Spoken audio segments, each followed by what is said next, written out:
핵 재처리는 원전 수백 년 더 짓자는 것. 과학이 파이팅만으로 될까요? 2017년 11월 7일 서울 여의도 국회 과학기술정보방송통신위원회 공청회장 파이로 프로세싱 예산안 심사를 위해 전문가 진술을 듣는 자리에서 신경민 당시 더불어민주당 의원이 황일순 서울대 원자핵공학과 교수에게 따지듯 물었습니다. 앞서 황 교수는 국내 원전에서 나오는 핵 폐기물을 재처리해서 부피와 독성을 줄이기 위해 파이로 프로세싱과 고속로 기술 개발에 계속 예산을 지원해야 한다고 주장했습니다. 그는 이렇게 말했습니다. 신재생 에너지나 반도체 개발 비용의 10분의 1 혹은 100분의 1만 투입해도 굉장한 발전을 이룰 수 있습니다. 그러자 신 의원은 이렇게 말했습니다. 한두 푼이 아니고 다음 단계는 예산을 예측할 수 없을 정도로 너무나 큰 돈이 들고 너무 오랜 시간이 걸리는데 이것을 계속해야 한다는 투지와 할 수 있다는 자신감 외에는 구체적 근거를 읽지 못하겠습니다. 세계적으로 60년간 110조 원 쓰고도 성공 못한 기술. 황 교수에 앞서 진술자로 나선 강정민 미국 천연자원 방어위원회 선임연구원은 이렇게 지적했습니다.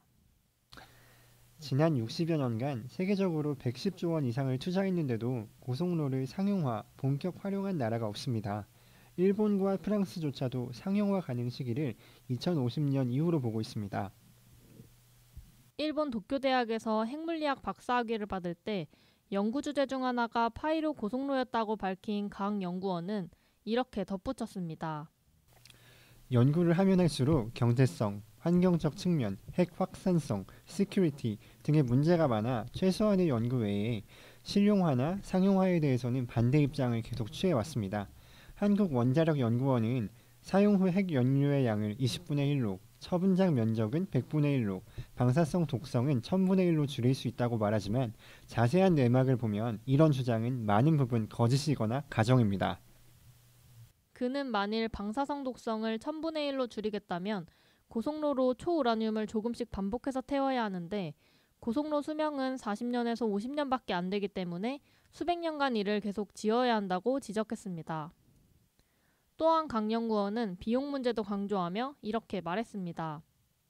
경수로 원전 1기에서 나오는 사용 후 핵 연료를 파이로 프로세싱으로 처리하려면 부지 확보 비용을 빼고도 30조 원 이상이 듭니다. 건설 중인 원전을 포함해 30기 가까운 국내 원전의 핵 폐기물을 모두 처리하려면 천문학적 비용이 드는 것입니다. 결론적으로 원자력연구원이 하고 있는 파이로 프로세싱 고속로 연구는 전면 재검토되어야 하며 사용 후 핵연료 처리는 금속통의 건식 저장에서 과학적으로 설계된 지하 깊은 곳에 묻는 방법을 택해야 합니다. 그러나 이런 공방에도 불구하고 과방위는 2017년 11월 10일 전체회의에서 파이로 프로세싱 연구에 133억 6,500만 원, 소듐 냉각 고속로 개발 사업에 323억 3,400만 원 등 총 456억 9,900만 원을 2018년 예산안에 반영해 본회의에 넘기기로 했습니다. 1997년부터 시작된 파이로 프로세싱과 소듐 냉각 고속로 개발 연구에는 이미 2017년도까지 6,765억 원이 투입됐습니다. 성과 없는 연구비 수천억, 핵 마피아 쌈짓돈 아닌가? 고속로가 또 다른 핵발전소인데요. 이것을 몇십 년 단위로 수백 년 동안 계속 건설해야 한다는 것입니다. 결국 탈핵과는 영영 거리가 멀어지는 것입니다. 이런 사기와 범죄, 거짓말에 수천억 원의 국민 혈세를 쓰시겠습니까? 공청회가 열린 2017년 11월 7일 오전 국회 정문 앞에서는 2017년 1월 출범한 핵 재처리 실험저지 30km 연대가 기자회견을 열고 재처리 연구예산 전액 삭감을 촉구했습니다. 30km 연대는 고속로 관련 연구가 진행되고 있는 대전 원자력연구원으로부터 반경 30km 내 거주민을 대표하는 80여 개 시민단체와 소수정당의 연합체입니다. 이날 회견에서 정상훈 당시 노동당 서울시당 위원장은 핵 재처리는 결국 수백 년간 원전을 더 짓자는 얘기라고 성토했습니다. 김주온 녹색당 당시 공동운영위원장은 정부가 지난 20년 동안 핵 재처리 연구 사업에만 수천억 원을 쏟아부었지만 이렇다 할 연구 내역과 성과가 없다며 이 막대한 돈은 핵 마피아들의 쌈짓돈으로 사용되었을 가능성이 높다고 주장했습니다. 30km 연대는 원자력연구원이 한국수력원자력의 의뢰로 사용 후 핵 연료를 반입해 핵 재처리 실험을 하는 과정에서 핵 연료봉에 피복을 벗기거나 절단하는 등 방사선 유출 위험이 큰 작업을 하고 있어 280만 주민의 안전을 위협하고 있다고 주장했습니다. 슈퍼피닉스 칼카르 몬주의 이딴 실패. 논란이 되고 있는 파이로 프로세싱은 원전의 사용 후 핵연료를 처리해서 플루토늄, 우라늄 등 핵물질을 뽑아낸 뒤 차세대 원자로인 고속로의 연료로 다시 활용하는 기술입니다. 이미 프랑스 등이 상용화한 습식 재처리 기술이 있는데도 우리나라가 건식 재처리인 파이로 프로세싱을 추진하는 이유는 핵 비확산성 때문입니다. 퓨렉스법은 핵무기에 쓰이는 순수 플루토늄을 따로 뽑아낼 수 있기 때문에 한미 원자력 협정에 제약을 받는 우리나라는 활용할 수 없습니다. 현재 우리나라는 파이로 프로세싱과 소듐 냉각 고속로 연계형 방식을 개발하고 있습니다. 소듐 냉각 고속로는 중수로나 경수로 원전과 달리 냉각제로 물 대신 액체 소듐, 즉 나트륨을 쓰는 제4세대 고속로입니다. 핵반응의 속도를 높여 투입한 연료보다 더 많은 연료를 만들어낸다는 의미에서 꿈의 원자로로 불립니다. 원자로 개발은 실험로, 원형로, 실증로, 상업로의 4단계로 이루어지는데 국내 소듐 냉각 고속로 기술은 아직 첫 번째인 실험로 단계에 있습니다. 우리보다 먼저 소듐 냉각 고속로 개발에 나섰던 나라들은 대부분 실패하고 포기를 선언했습니다.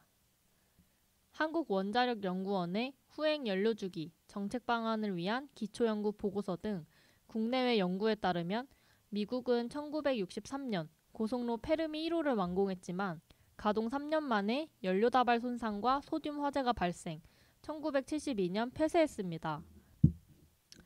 원전대국 프랑스는 우리 돈으로 약 7조 원을 들여 1986년 고속로 슈퍼피닉스를 건설해 운전했지만 1990년에 소듐이 산화하고 지붕이 붕괴되는 등 사고가 나면서 1998년 폐쇄했습니다.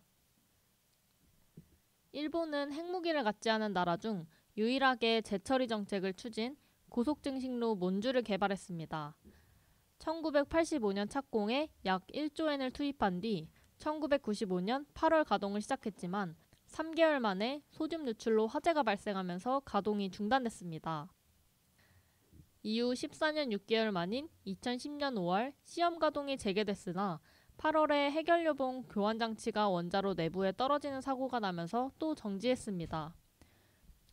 결국 몬주는 21년 동안 고작 250일 가동한 채 2016년 12월 21일 문을 닫았습니다. 이 원자로의 폐로 작업은 오는 2047년에야 완료될 것으로 알려졌습니다. 통일 전 서독은 1986년 약 50억 달러를 들여 노르트라인 베스트 팔렌주에 고속로 칼카르를 건설했지만 그해 체르노빌 원전 사고로 반핵 운동이 확산되면서 안전 문제에 대한 우려가 커지자 가동 한 번 못한 채 1991년 폐쇄했습니다. 또 영국, 독일, 프랑스, 벨기에, 이탈리아는 1984년 유럽 고속증식로를 공동 개발하기로 합의했지만 개발 타당성 논란으로 1993년 백지화했습니다. 중국은 2011년 소규모로 파일럿 고속로를 가동했지만 20kg의 플루토늄을 생산한 뒤 경제성이 없다는 판단으로 중단했습니다.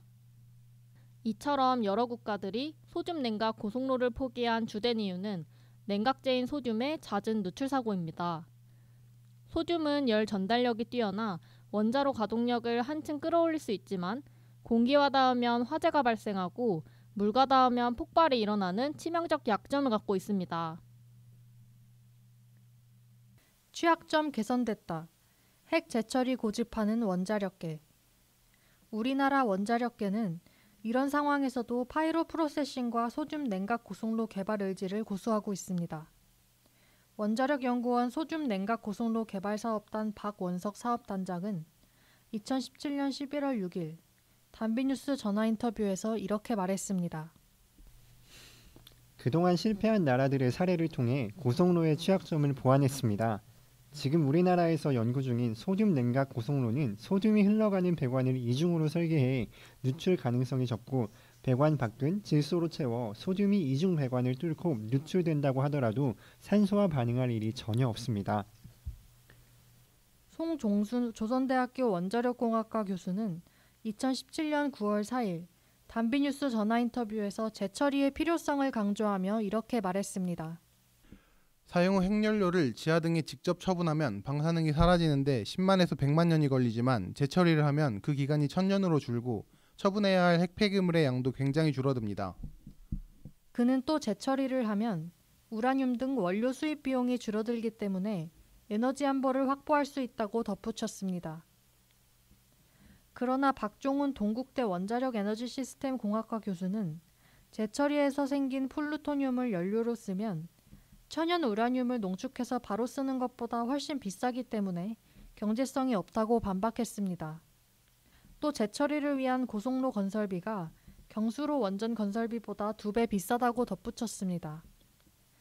재처리와 고속로를 쓴 일본 마세야마 대학 경제학부 장정욱 교수도 2011년 일본 원자력위원회가 재처리 비용이 직접 처분 비용보다 2배 비싸다고 발표한 내용을 소개했습니다. 그는 2017년 11월 5일 단비뉴스 이메일 인터뷰에서 이렇게 말했습니다. 파이로 프로세싱은 소듐 냉각 고속로가 상용화되지 않으면 무용지물인데 직접 처분 방식보다 경제성이 없습니다. 고속로는 개발을 시작한 지 70년이 됐지만 미국, 독일, 영국 등이 이미 개발 작업에서 철수할 정도로 경제성, 안전성 등 모든 측면에서 합리성이 없습니다. 파이로 프로세싱에 반대하는 전문가들은 특히 재처리를 해도 고준위 핵 폐기물은 여전히 발생하기 때문에 지하 매장 등 직접 처분이 이중으로 필요하다는 점을 강조했습니다. 원자력 안전위원을 지낸 김익중 동국대 의대 교수는 이렇게 말했습니다. 재처리를 해서 사용할 수 있는 것은 플루토늄뿐이고 우라늄 238은 자연계에 있기 때문에 재처리로 굳이 뽑아낼 필요가 없습니다. 96%가 줄어든다는 원자력계의 주장과 달리 재처리로 줄어드는 사용 후 핵폐기물의 양은 1%에 불과합니다. 특히 재처리는 경수로의 사용 후 핵연료만이 대상일 뿐 월성원전에서 나오는 중수로 사용 후 핵연료는 경제성이 더욱 낮아 재처리 대상이 되지 않습니다. 2016년 기준 우리나라의 누적 사용 후 핵연료는 중수로가 약 8,000톤, 경수로가 약 7,100톤입니다. 즉 경수로 사용 후 핵연료를 재처리한다고 하더라도 거기서 남은 폐기물과 중수로 사용 후 핵연료 8,000톤 이상은 직접 처분장을 마련해야 한다는 얘기입니다.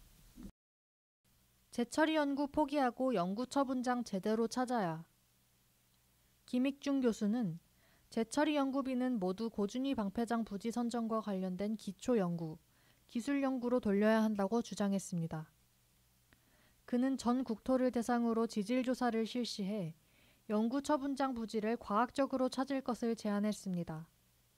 장정욱 교수는 사용 후 핵연료 처분을 제대로 하려면 먼저 탈핵 일정을 확실히 정해서 최종 처분해야 할 사용 후 핵연료의 양을 정확히 가늠해야 한다고 지적했습니다. 이어 중간 저장시설을 건설해 수십 년에서 수백 년은 육지 저장을 하고 그동안 국민 동의를 얻어서 지하에 최종 처분장을 만들어 영구 저장해야 한다고 덧붙였습니다.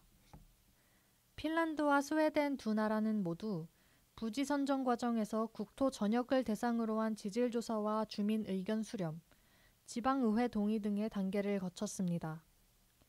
특히 스웨덴의 경우 사용 후 핵연료 처리 기술 연구 개발을 1970년에 시작했으며 2009년 포스마크 지역의 최종 처분지를 확보하기까지 1만 번 이상의 주민 토론회와 설명회를 반복해 신뢰를 쌓았습니다.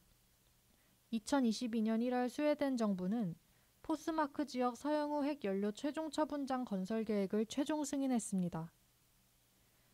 올킬루오토의 최종 처분지를 마련한 핀란드는 1994년 원자력법을 개정하면서 어떤 원자력 시설도 주민이 반대하는 지역에는 영구히 건설하지 않는다는 조항을 명문화했습니다.